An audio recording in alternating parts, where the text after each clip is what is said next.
na abertura do programa, eu cheguei a dizer que eu achei a melhor atuação do Flamengo sob o comando do Paulo Souza. Teve também a atuação contra o Atlético Mineiro, na final da Supercopa do Brasil, que foi boa e o Flamengo saiu derrotado. Agora, um Flamengo que marcou muito bem a saída de bola, inclusive o São Paulo não conseguiu sair jogando, errou muito.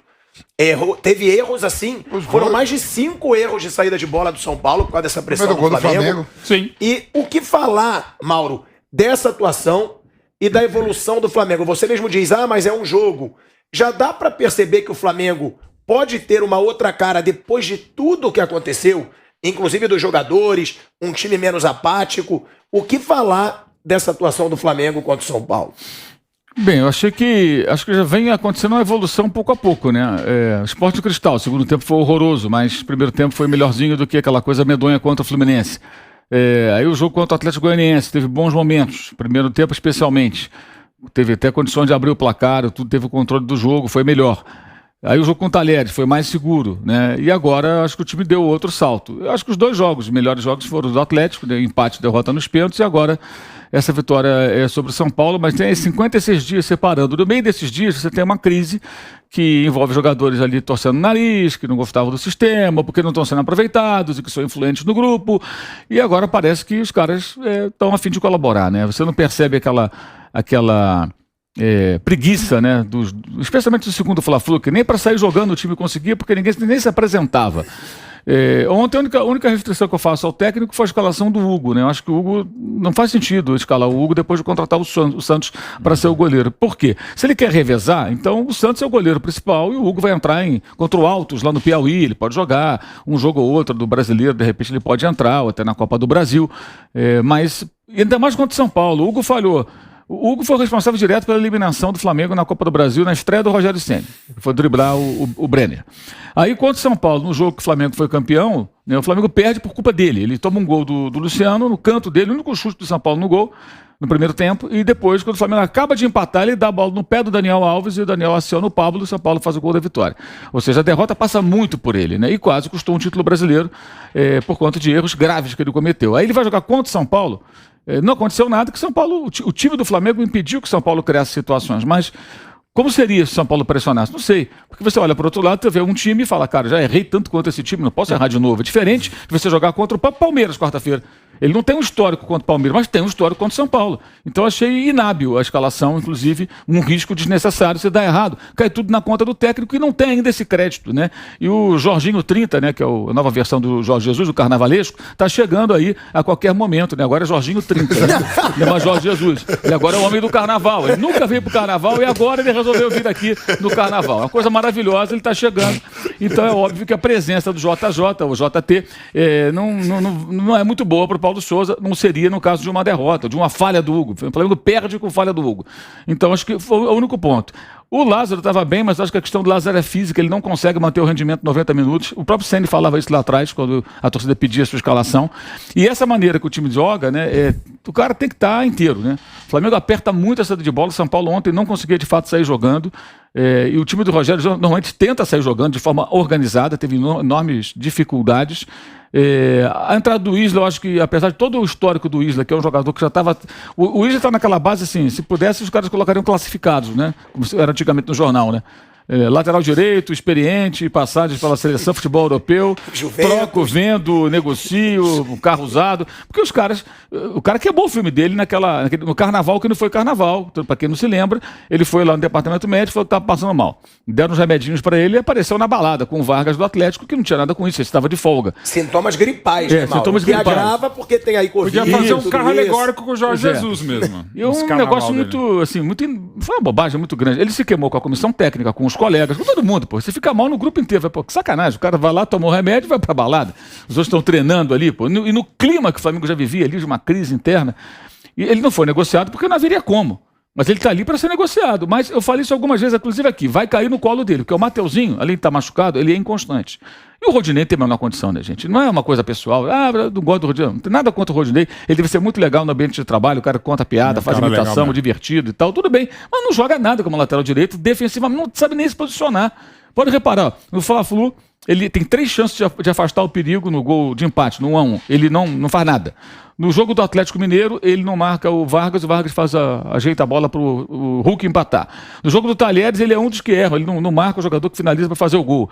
Essa é uma sequência. E ontem, de novo, né? De novo, assim, é impressionante, ele não sabe nem o que fazer. Vou no corpo do cara, me antecipo, o que eu faço? Não, ele fica ali dentro da área e assiste.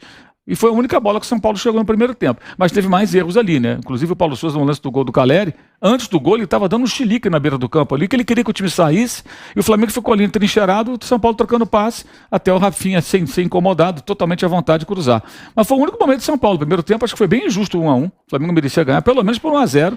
Gostei do Gabigol, achei que o Arrascaeta foi bem, embora não super bem. O Lázaro deu outro passe para gol, iniciado pelo Arrascaeta. Acho que o Flamengo jogou uma boa partida. Eu acho que o importante é isso, a forma como atuou, que é o que se propõe a fazer. Que lembra um pouco também o time do JJ, do JT, o Joãozinho 30, Jorginho 30, que é essa pressão na saída do adversário, essa recuperação rápida da bola. Não é um time de tanta posse de bola como era com o Ceni e com o Domi. Pode observar até pelos números. Esse Flamengo, e o do Jorge Jesus também não era. Ele gosta da bola, mas para resolver rápido. Foi 53%. Pois toma a bola e tenta definir. É diferente de tomar a bola e ficar com ela. Isso que você está falando de marcar pressão, eu vi também o treinador do Botafogo ontem, se escabelando, você vê que não é o treinador. Mandando ir para marca em cima, eu acho que é cultura do futebol brasileiro de não querer marcar. Não, a gente sempre teve um pouquinho mais pra trás. Ele tava maluco na beira do campo. Pô, tô mandando vocês apertar em cima. É que o futebol hoje, mas o Brasil, por exemplo, Mauro Silva, de História Espetacular, que você foi seu companheiro, o Mauro disse que ele ficava o tempo inteiro no La Corunha tentando puxar a linha, porque na Espeta se jogava, pro meu gosto, mas do Mauro, muito acima. Mas estou falando de futebol de 90, futebol de 20 anos atrás. Você tentava puxar, e às vezes você levava a bola nas costas o tempo todo. O futebol evoluiu, inclusive a condição física, hoje você pode fazer essa pressão, e sobretudo compactar o treinador do Botafogo tava louco, do mesmo jeito. Agora, ô Vamp, esse debate, eu acho que vale, porque ontem o Rodrigo, ex-zagueiro São Paulo, do Vasco, ele defende o Rodinei no lance, aqui no Canelada.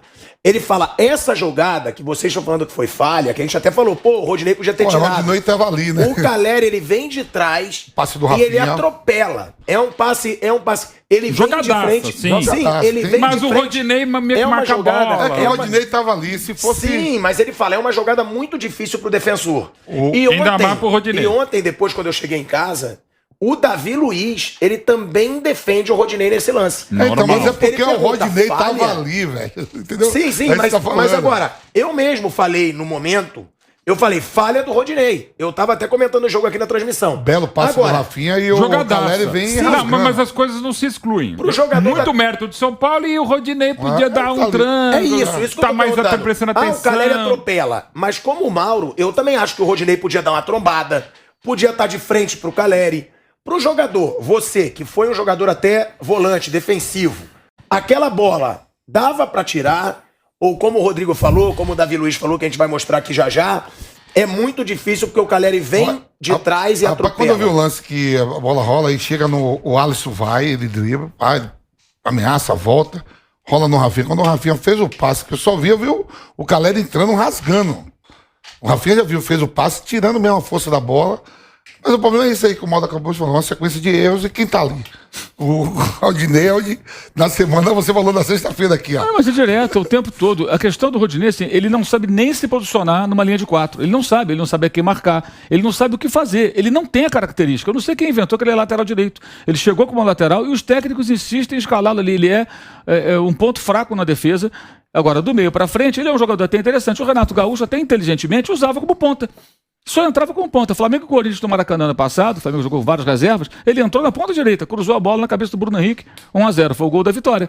Ali ele vai bem, porque ele tem força física, ele tem corpo para enfrentar os marcadores e ganhar no corpo a corpo, tem uma condição atlética boa, mas ele não tem nenhuma noção, gente, de como jogar defensivamente. Pode observar, ele não se posiciona direito. E no segundo tempo, o São Paulo começou a forçar o lado dele, claro. As jogadas estavam começando a entrar por ali. Quando o São Paulo saiu um gol pela direita que exatamente. O Caleri... Ele chega não alcançou, desviar, mas não... E a jogada é do lado dele, claro. Aí o Thiago Maia já virou secretário dele ali, porque no segundo tempo, ao invés de atirar o Rodinei, o Paulo Souza pediu, certamente, imagino, ou o Thiago Maia percebeu que tinha que socorrer o companheiro. Porque no primeiro tempo o São Paulo quase não atacou. Então ele não teve tanto trabalho. No segundo tempo, com a entrada do Sara, o São Paulo se propõe o quê? Agora eu vou para o ataque, vou ficar com a bola, tô mais descansado. O São Paulo descansou todo mundo, o Flamengo não. E vou tentar ganhar o jogo aqui. Tá 1-1, achei um gol no final. A intenção foi interessante. E poderia ter sido o gol do Caleri se ele alcança aquela bola. Ele tentou raspar de cabeça, ela passou por ele e atravessou a pequena área. Aí logo depois o Rodinei sai. Aí entra o Isla e faz o gol. O Isla também não é um exímio marcador, né? Mas é um jogador que tem muito mais. Não dá pra comparar, né, gente? Até pelo currículo, o Isla com o Rodinei. O Rodinei, ou o Flamengo aproveita de outra maneira, ou então, sei lá, negocia o jogador. Aí quer renovar o contrato, a torcida fica revoltada com razão, porque não tem cabimento. Tecnicamente, é o caso do René. O René foi útil ao Flamengo em determinado momento, mas conforme você vai aumentando os investimentos, isso acontece com o Palmeiras, com o Atlético Mineiro. Por que o Tietchan saiu do Atlético? O Atlético tem outros jogadores agora melhores que o Tietchan. Então o Tietchan foi pro Botafogo. Ele é um mau jogador? Não é um mau jogador, mas você vai elevando o nível com a chegada de jogadores mais qualificados e alguns caras vão sobrar. Se você pegar lá o PSG, quem jogava no PSG antes e quem joga agora? Não ficou ninguém, porque botaram dinheiro, guardadas as devidas proporções, você vai contratando caras mais qualificados e alguns jogadores que eram úteis, você já não serve mais. Você agora não está mais na nota 6. Você está na nota 8, 9, querendo um 10. Então você fala, cara, esse cara não alcança. O René foi negociado, foi para o Internacional, que não vive um momento econômico como o do Flamengo. Para o Inter, o René pode ser útil. Aliás, ontem até participou do segundo gol. Né? Ele impede a bola de sair. Na sequência, sai o gol da vitória sobre o Fortaleza. E outra, né, Mauro? Porque teve até uma falha da diretoria, na minha opinião. Porque o Rodinei chegou a ter propostas. O Rodinei teve proposta do Internacional, teve proposta do Charlotte FC dos Estados Unidos, que ofereceu, se eu não me engano, $500 mil pelo Rodinei. E o Flamengo queria um pouco a mais. Demorou para negociar. E agora realmente pode estar aí acabando o contrato e não vai conseguir vender o jogador, porque aí ele sai livre. E tem aí também um planejamento de diretoria. Bruno, sobre essa situação do Lázaro e do João Gomes. O João Gomes é muito mérito do Rogério Ceni, foi ele que começou a lançar mesmo o João Gomes no time profissional. Agora, teve o Lázaro também. Sim. O Lázaro é um cara que tem muito mérito do Paulo Souza. Muito mérito. E já é o líder em assistências do Flamengo. Tem 6 assistências, se eu não me engano, empatado com o Arrascaeta nesse ano. Essa renovação, para o trabalho que ele é cobrado para fazer, da renovação desse time do Flamengo, isso é muito positivo para ele, esses garotos podendo até se tornarem titulares do time do Flamengo? Sim, é muito bom. O Lázaro está tendo sequência agora, e aí o Paulo Souza escala do lado esquerdo, ele se deu bem ali nessa função, um jogador hoje útil. Para mim, hoje é um jogador titular do Flamengo, né? O que eu considero titular, ainda mais no futebol brasileiro, que você tem que revezar. É o cara que está jogando sempre, né? Você pode até ter os 11 titulares dos grandes jogos e ele pode não estar, mas ele tá sempre jogando. Um cara que joga quase todas, mesmo que entre durante o jogo ou inicie, ele é um titular, é um cara que tá sempre aí. E o João Gomes também, né? O João Gomes, ele tinha espaço com o Rogério, com o Renato ele perdeu um pouco, agora tá recuperando. Acho que o João Gomes tá evoluindo no passe, que ele sempre foi um jogador muito dinâmico, mas às vezes faltava um pouco mais, um passe um pouco mais refinado, ele tá evoluindo nisso, né? Ontem mesmo e participou muito bem dessa maneira, então é ótimo, mesmo um time que tem dinheiro como o Flamengo, precisa usar jogadores da base, você não vai ter você não vai ter 20 jogadores vindo de fora, todos bons, ninguém, mesmo os mais ricos, então você precisa. Palmeiras tem vários garotos que jogam aí, o Atlético não tem tantos, mas você precisa ter alguns jogadores da base, e o Flamengo tem esses 2 que estão aí. Paulo Souza ganha uma confiança, inclusive nesse momento que o Mauro César diz que o Jorge Jesus, o Jorginho 30, tá vindo pro Carnaval. E realmente isso geraria uma pressão grande. Imagina, não ganha do São Paulo, tem o jogo contra o Palmeiras, não ganha do Palmeiras. Sábado de Carnaval, Atlético Paranaense lá no Paraná. E Jorge Jesus aqui no Carnaval. Realmente geraria uma pressão. Essa pressão que provavelmente acaba com essa grande atuação contra o São Paulo. Sim. Agora, tem o Palmeiras na quarta-feira. Jogão, já essa rivalidade. Primeiro jogo depois do título da Libertadores. Do Palmeiras em cima do Flamengo. Com torcida, só torcida do Flamengo. Única, porque o Flamengo dando um troco com relação ao que aconteceu em 2019. O Flamengo coloca a torcida única no Maracanã. Perfeito. O que esperar desse jogo? É o duelo dos Portugas, é Abel Ferreira contra Paulo Souza. Tem vários elementos aí pra essa partida. Que vai ser e vai ser só do de Portugal, que no final de semana de novo os portugueses se encontram no Corinthians contra o Palmeiras. Verdade. Também. E pode ser o Palmeiras. Já se encontrou Botafogo e Corinthians. Palmeiras com 2 pauleiras, porque o Corinthians começou muito bem o campeonato, o Flamengo veio de uma ótima vitória, o Palmeiras veio de resultados decepcionantes no Campeonato Brasileiro. E pode ser daqui, de repente, a uma semana, podemos será que acabou o ciclo do Abel Ferreira? Esse é o futebol brasileiro. Eu acho que não. O Abel Ferreira tem Abel se liga. O Abel se liga depois de ter perdido a Supercopa pro Flamengo jogando muito, voltando lá em 21. Depois perdido pro Defensa e Justiça, ok, daquela maneira tal. Depois perdido pro São Paulo, tava lá. Abel se liga, fora um monte de gente. Aliás, era fora Zé Rafael. O pessoal defender a troca do Rafael Veiga pelo. É Bida Libertadores, tem um contrato até 2024 com uma multa rescisória que deve ser gigantesca, porque é o maior salário de treinador no Brasil. 16º salário do país. Então, e como se muda o treinador? Então, de novo, aí vale uma reflexão para nós, a imprensa também, que não é passar pano, é criticar, elogiar também, não é um crime você elogiar um trabalho que é muito melhor do que a encomenda do Abel, que teve evolução sim, mas também não pode a imprensa achar que o Abel evoluiu ou está jogando melhor ou mais bonito, que a imprensa num programa falou que ele tinha que fazer isso. Porque a prepotência nossa é impressionante. Aí eu vou pegar a frase de um cara que era genial, embora discutisse muito, discordasse muito dele, que era o Paulo Francis. Que ele dizia que o Paulo Francis, que assim, a imprensa não conseguia derrubar nem a diretoria, com todo respeito, para usar uma palavra que ele usou, uma expressão, a diretoria do 15 de Jaú. E a gente tem essa mania, né, editorial de jornalão, né, bastante tradicional. Olha, alertamos o governo de Israel. Você acha que o governo de Israel fica lendo a página 2 ou 3 de jornal? Sabe, tem as prepotências. Não, eu falei pro treinador, aí o treinador passou a jogar bonito. Os caras estão andando. Também não é esse código que eu nunca escuto a imprensa, porque às vezes você responde pro vizinho, que é o caso específico do Abel, ele tá respondendo pra imprensa. Então não é nenhum exagero que a gente muda a cabeça do treinador e ele ouve uma outra coisa, mas aí eu pego um outro esporte também, o Newt Rock, que era um cara do basquete norte-americano, do futebol norte-americano, que ele falava, olha, eu só vou realmente entender tudo que acontece com o meu time quando assistir aos programas de televisão no dia seguinte quando eu for ao barbeiro. Que ele vai me explicar tudo que eu devia ter feito, tudo que não deu certo, né? E outra coisa, quem ouve muito também a galera, a imprensa, no domingo seguinte vai estar com a galera ou com a imprensa na arquibancada que vai estar sendo demitido. Então o treinador tem que ser um pouquinho teimoso. Então para falar de alguém normalmente teimoso que é o Abel, assim, ele pode, infelizmente, pelo que é o imediatismo do futebol brasileiro, todo o trabalho que é muito melhor que encomenda, e agora até jogando bem, jogando bonito, e pro saco, porque perdeu o Flamengo, que de novo vai ser um placar normal, até porque o Flamengo vem mais mordido que o Palmeiras, por óbvio, e contra o Corinthians, que perdeu no Allianz Parque, vive um momento não tão bom de recuperação, tá bem no campeonato, é o líder junto com o Galo, de repente perde. E aí? É mandar pro saco o Abel? Claro que não, mas infelizmente a gente tem que estar preparado para isso, e pode mesmo acontecer.